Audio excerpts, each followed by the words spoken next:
To delve more into the topic, we have certified financial planner Aliyah Natasya. Aliyah, thank you so much for joining us. Yes, thank you so much. It's nice to be here. So we're talking about budget and then we're talking about holiday, which is quite It's heavy. very contradicting. Yes, what is that budget and holiday? So how can someone can create somehow realistic budget for holiday spending? Okay, talking about the realistic, so many of us doesn't want to talk about realistic budget. So when you want to know about realistic budget, you need to know what's your current financial conditions. Okay.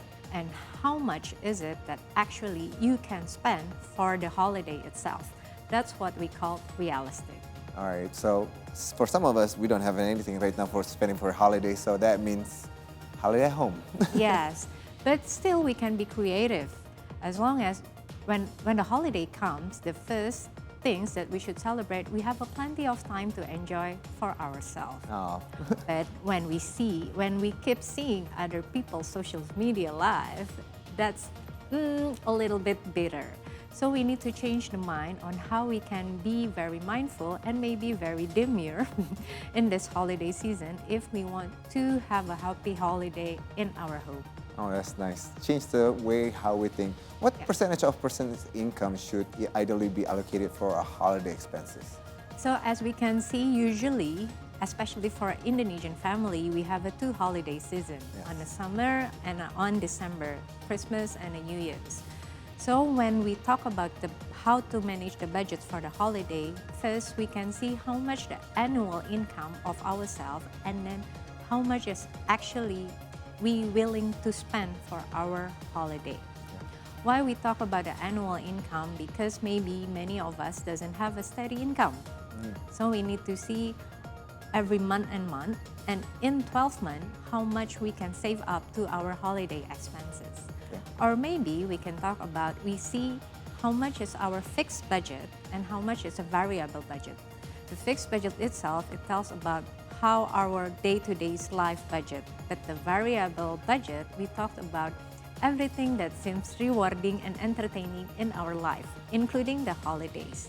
Okay. But as my projection, if you want to have a holiday, at the maximum, do not spend over than 10% of your annual income. 10% Up to 10% of the annual income. So not just the monthly income, but like the annual income itself.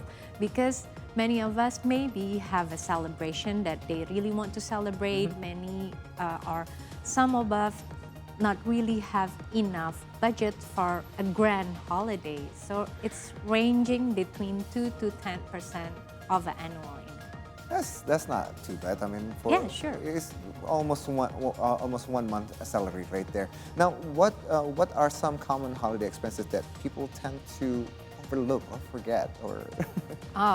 The first one, when you talk about the holiday, it's about around shopping.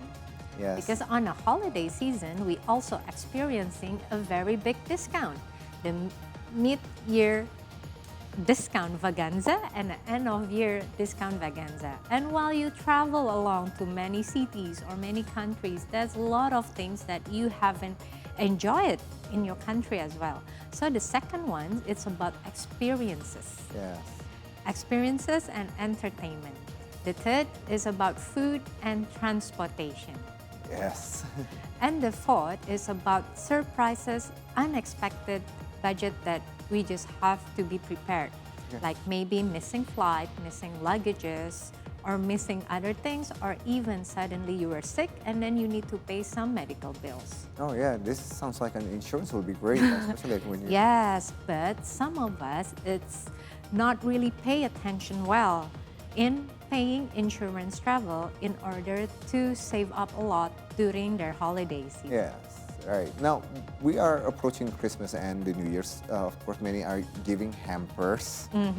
However, we also need to prepare a budget for the holidays. Okay. How do you recommend splitting the budget across these categories? You know, hampers is important, you know, you want to keep that It's a relation. social interaction and about you feeling gratitude. And then at the same time, the I want to fifth- enjoy travel and food. Yeah.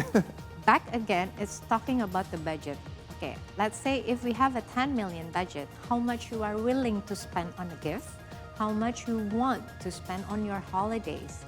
and how much you want to spend for any other things that support your holidays. Okay. Because we still have a tradition that we keep going on maybe on a Christmas, maybe on a New Year, or maybe on Lebaran later on. Yeah. But the first question that you need to ask for yourself, how much you are willing to spend. Yes, well, it depends on the person, and then my budget is 125,000 rupiah. Yes. So to all my friends, your budget this year is friendship. All right, so what are some ways to cut costs on holiday travel? Is there a way to cut Yes, costs on sure. without sacrificing quality maybe? Yeah, I think we live in a very many of options of living at the moment, like the accommodation. We don't have to rely heavily on hotels, but we can use like homes or small rooms to rent. And that's a lot of gap between hotels and a room accommodation. And second, while you are renting apartment or rooms, you can enjoy home cooking instead of paying meals. The differences might save you more than 50% every time you have a lunch or dinner somewhere else. And the third one, always use a public transportation. So it's really important for you to understand and learn the public transportation system before you go to somewhere else. Because hiring a private transportation will cost you lots and lots and lots. And number 4, don't forget to buy a travel insurance. Even if you just go to Bali or just some domestic cities, small accidents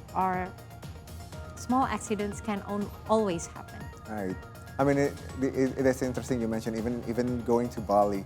I had a trip like where the kids were sick, and like we ended up spending time in the hospital, and like the fact that you don't have to, if you have insurance, you don't have to think about like covering the expenses. That's a nice holiday.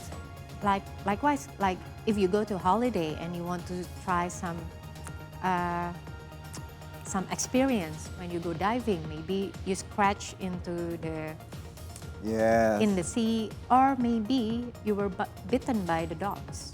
Or being by anything. So there's always yeah. risk, and this is what we need to plan to avoid big extra budget after the holiday. It's true. Like you want, at one point you're trying to enjoy the holiday, you're going diving or whatever that is, and at the same time you get bitten or something like that. Now, what steps can someone take to avoid starting a new year in debt? Oh, this is very, very heavy. So I think this is everyone wishes Yes. want to have a debt-free life starting in the 2025. So the first one, we need to understand how much debt that we currently have. Okay. Because having a consultation with the debt about debt, not many people knows actually how much the debt that they have. Okay. So first, make a list about your debt. Second, list the debt based on debt priorities. I call the debt priorities based on interest rates and the deadline of the payment. Okay. Usually, if you want to debt-free, we need to focus on the debt with the high interest rates. And then the third, be creative and find additional income. Because if we want to wipe up the debt, we need to know extra income to make our life debt-free. And the fourth, create a 2025 budget goals. Okay. Because with the goals, it will help you to be more focused and disciplined, not to add a new debt. Okay. The next is you need to maintain your lifestyle.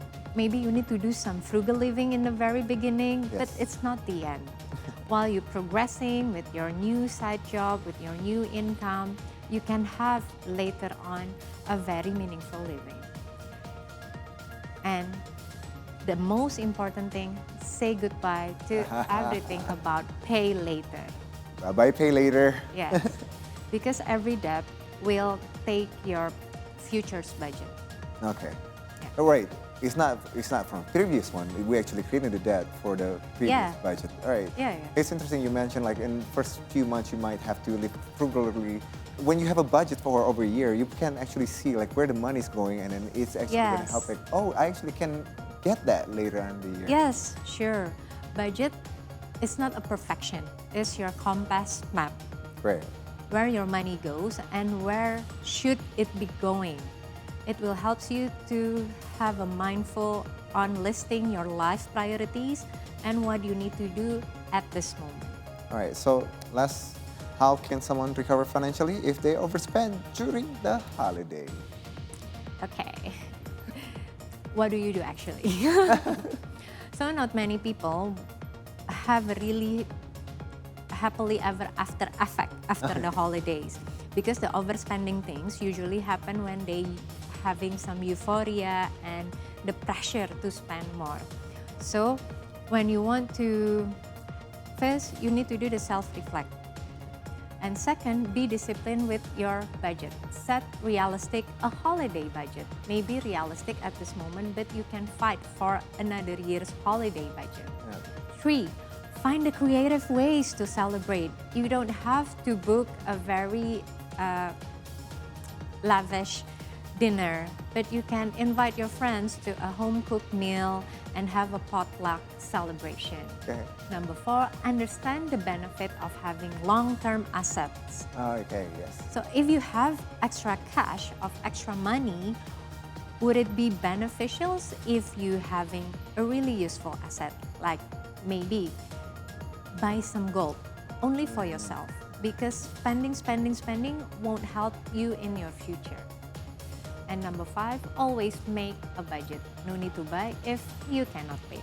Right, that's great. Make a budget. Again, to start a budget, I usually start with just counting of like priority expenses Yes. on, so you know where the money goes. Yeah. Aliyah, thank you so much for helping us to figure out how this holiday we're gonna spend our money and how to budget it. All right, that was our conversation on well-planned holiday budget for Today Business Talk. You can stay connected with us on Instagram, X, and YouTube. Our handle is at CToday News. We're available online at ctodaynews.com. Let's stay connected. Okay.